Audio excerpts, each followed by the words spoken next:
Selamat pagi Pak Petrus. Selamat pagi Bu Christine Senda RRIND.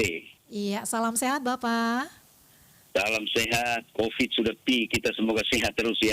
Amin Bapak ya. Oke, Bapak, ini terkait dengan Pesparani Nasional 2022 di Nusa Tenggara Timur ini ditunda ya, dan bahkan kemarin juga sudah dikeluarkan surat edaran penundaan Pesparani tersebut. Ini apa nih Pak yang menjadi alasan ditundanya dilaksanakannya Pesparani ini Pak? Iya, baik saya sapa dulu para pendengar Radio Republik Indonesia ND Ya. yang selalu setia dan RRIND yang sekali di udara tetap di udara. Baik. Dan ada dua perhelatan besar yang akan kita lakukan pada tahun ini. Yang pertama itu Pesparani tingkat Provinsi Nusa Tenggara Timur yang akan diikuti oleh 21 kabupaten dan 1 kota, Kota Kupang. Itu yang terjadi penundaan yang semula dilaksanakan pada tanggal 5, 6, 7, 8, 9 Juli. Tetapi kemudian karena kondisi tertentu maka melalui edaran Ketua LP3K Provinsi NTT Bapak Frans Salem diperkuat dengan edaran Gubernur. Kemarin dulu surat kita sudah kirim ke semua LP3 Kabupaten Kota untuk ditunda dan akan dilaksanakan pada tanggal 4, 5, 6, 7 September. Itu pertama itu Pesparani tingkat provinsi karena kita harus melaksanakan event ini untuk mencari juara-juara dari 13 mata lomba Pesparani ini. Kita siapkan untuk mereka kita kirim sebagai kontingen Nusa Tenggara Timur mengikuti Pesparani Nasional. Nah, perhelatan besar yang kedua adalah seperti kita ketahui Pesparani Nasional ini kan baru pertama kali dilaksanakan di Ambon pada tahun 2018 dan puji Tuhan Nusa Tenggara Timur mendapat kepercayaan baik dari peserta, baik dari LP3 Provinsi se-Indonesia dan dari KWI, Komisi Wali Gereja Indonesia, menjadi tuan dan nyonya rumah ini, tuan dan nyonya rumah Pesparani Nasional tahun 2022.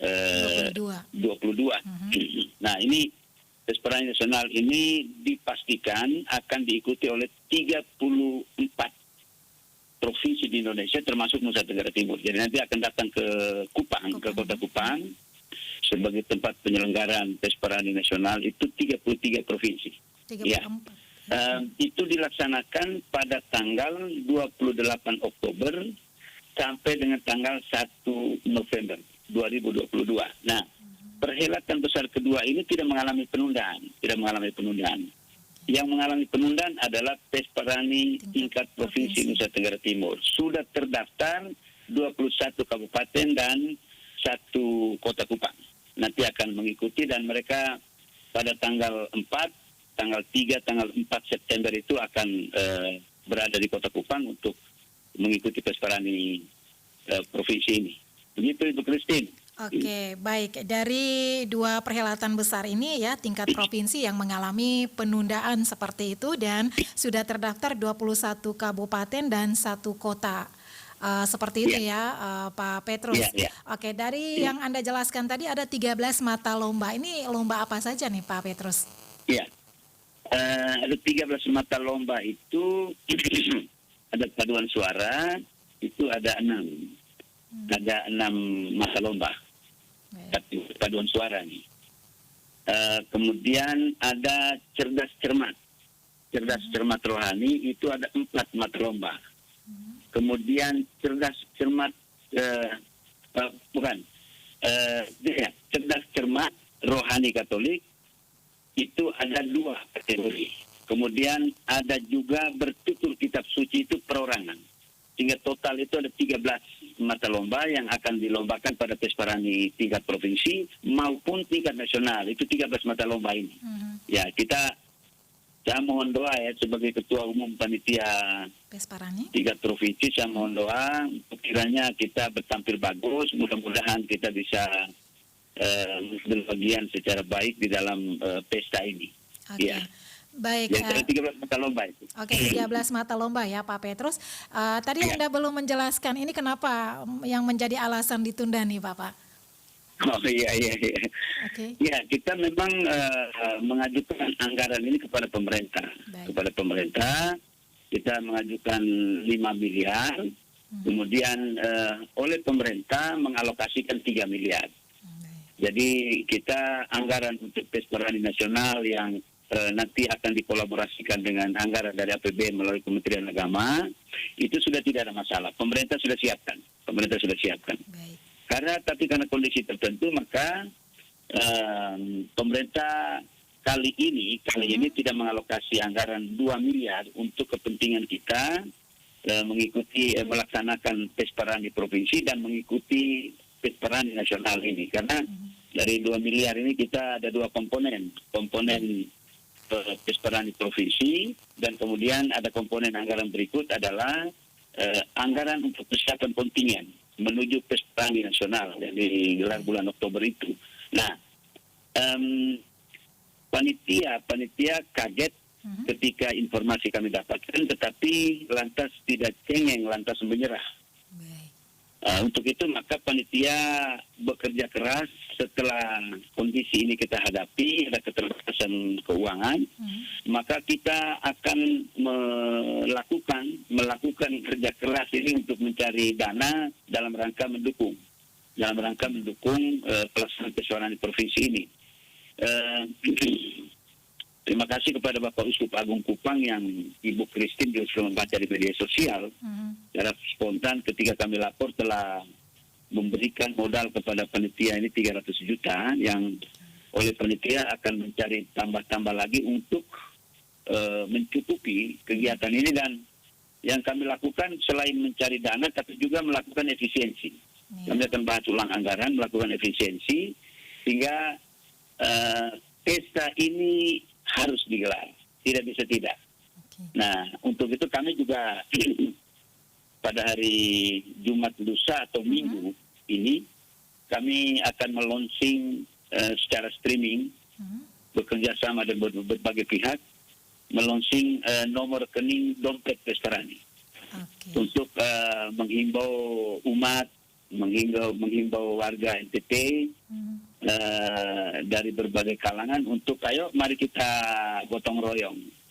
Kita gotong royong, kita kolaborasi, kita kerja bersama-sama dalam nuansa kebersamaan agar perhelatan ini mesti kita lakukan. Karena menjadi tuan rumah itu Pesparani provinsi harus digelar. Karena kita harus menjadi juara dari 13 mata lomba itu yang akan kita kirim ke nasional.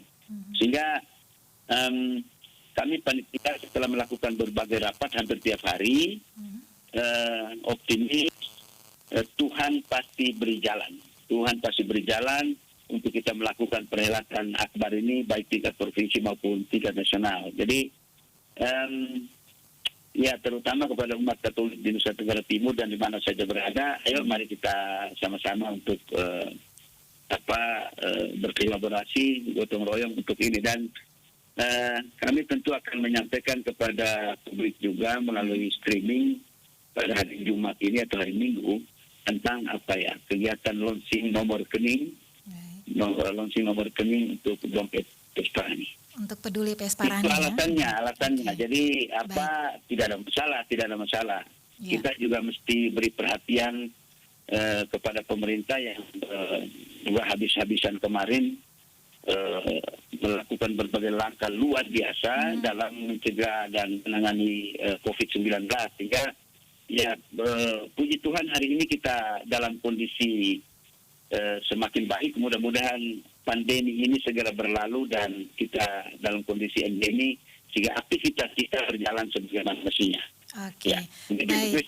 Oke, kemarin juga diadakan rapat seperti itu ya Pak ya? Ya. Oke, ini sudah kita dapat bikin hari mah. Oke, ini membahas lebih khusus tentang Pesparani ini ya Pak Petrus ya. Oke, sejauh ini Pak Petrus bagaimana kolaborasi dengan berbagai pihak terkait untuk penyelenggaraan Pesparani yang sempat ditunda ke depannya diharapkan mungkin lebih baik lagi seperti itu. Iya. Kami juga di panitia selain membahas dana beberapa hari terakhir ini karena kondisi khusus terhadap ini, tapi kami juga sudah melakukan berbagai rapat-rapat panitia yang sudah diterbitkan surat keputusan oleh Bapak Gubernur. Untuk panitia kebetulan oleh lembaga nama saya diusul ke Bapak Gubernur, sehingga Bapak Gubernur juga menyetujui saya menjadi ketua umum panitia Pesparani provinsi, sehingga kami terus melakukan rapat. Tetapi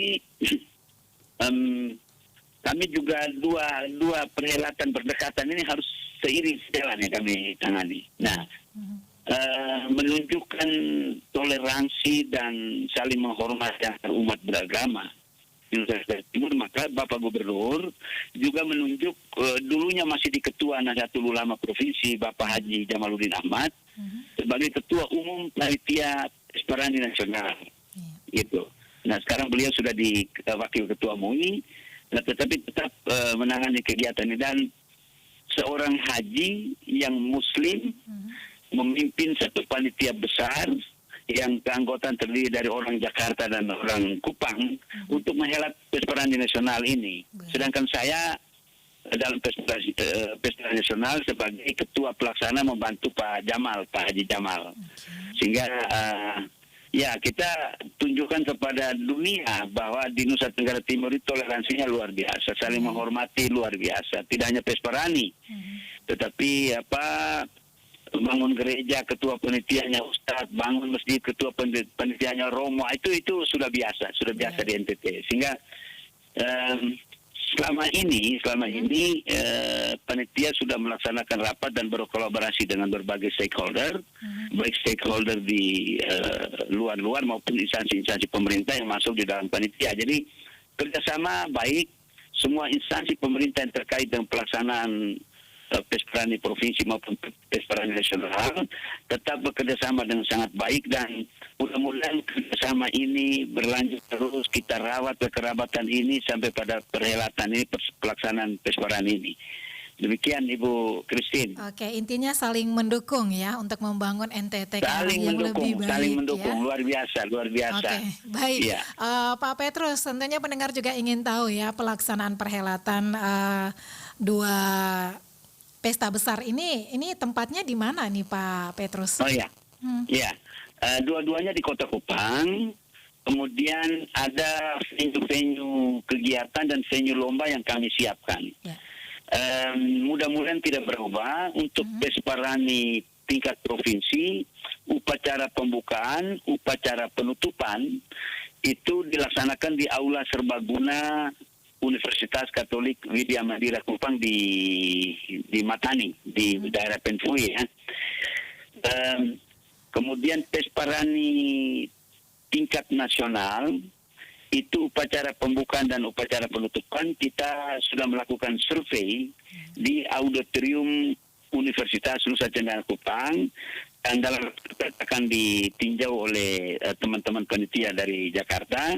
Mudah-mudahan itu tempat yang kami panitia di provinsi sangat merekomendasi, karena itu gedung besar menampung sekitar 5.000-an orang dengan sarana prasarana pendukung acara yang memadai. Tinggal kita loading beberapa sarana dari luar gitu. Jadi itu kemudian venue lombanya itu kita untuk Pesparani Provinsi dan Pesparani Nasional itu kita gelar di Ballroom Universitas Katolik Widya Mandira Kupang di lantai 4. Kemudian ada juga di lantai 4 itu juga ada auditorium mini untuk tempat pelaksanaan lomba bertutur kitab suci yang tadi saya bilang perorangan itu. Nanti ada 22 anak lah dari 22 kabupaten kota. Ya, kemudian yang berikut juga kita akan laksanakan di venue Gereja Santa Maria Assumpta.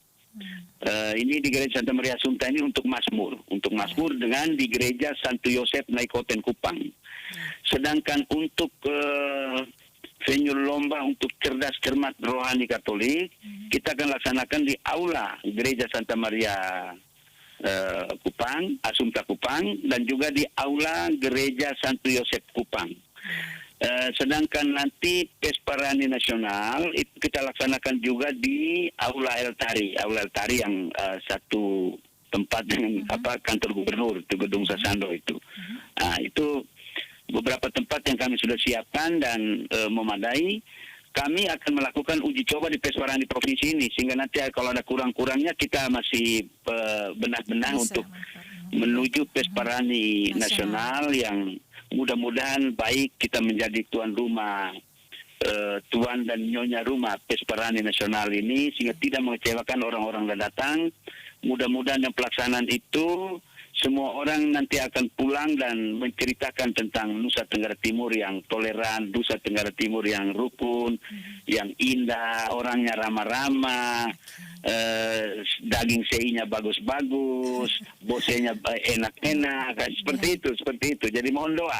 Saya mohon doa kepada umat Katolik dan teman-teman beragama lain untuk kiranya ikut mendoakan lancar dan suksesnya pelaksanaan Pesparani baik provinsi maupun nasional. Demikian Ibu Christine. Baik Pak Petrus, ini yang terakhir ya, himbauan seperti apa untuk para peserta yang sudah siap berlaga di event pada September mendatang nih Pak Petrus? Iya, tentu ini lomba ya, ini pesta memang esensinya pesta, tetapi di dalam pesta itu kita berlomba. Dan kemudian lomba itu akan menghasilkan kejuaraan-kejuaraan dan kita akan menghasilkan juara satu di 13 mata lomba untuk kita kirim ke nasional. Nah untuk itu saya menghimbau ambillah hikmah positif dari penundaan ini yang mesti Juli tapi ke September. Waktu ini dipergunakan sebaik mungkin, seefektif mungkin untuk kontingen-kontingen berlatih lebih giat lagi, berlatih lebih tekun lagi, lebih teliti lagi, lebih cermat lagi sesuai dokumen-dokumen lomba yang kami kirim, sehingga bisa merebut tiket menuju Pesparani Nasional. Begitu juga untuk Pesparani Nasional juga saya menghimbau semua peserta dari 33 provinsi lain selain NTT juga mempersiapkan diri secara lebih baik. Kita muliakan Tuhan, kita puji sembah Tuhan melalui lagu-lagu yang kita persembahkan ini, gitu. Sehingga ya kami harap dengan dukungan semua pihak pesta ini digelar dengan baik dan mari kita puji Tuhan melalui aktivitas ini. Oke, baik. Terima kasih Pak Petrus ya untuk waktunya bersama Pro 1 RRI ND dan kita berharap bersama bahwa dalam beberapa bulan ke depan ini persiapan ini semakin matang dan apa yang diharapkan ini bisa tercapai seperti itu ya Pak Petrus ya. Iya. Terima kasih dan terima kasih RRI ND. Ya nanti ke depan lagi semakin dekat, mudah-mudahan RRI ND tetap memberitakan lagi, tetap menyiarkan lagi tentang kegiatan-kegiatan ini. Terima kasih, selamat pagi, salve. Selamat pagi, salam sehat Pak. Radio Republik Indonesia, RRI Pro 1.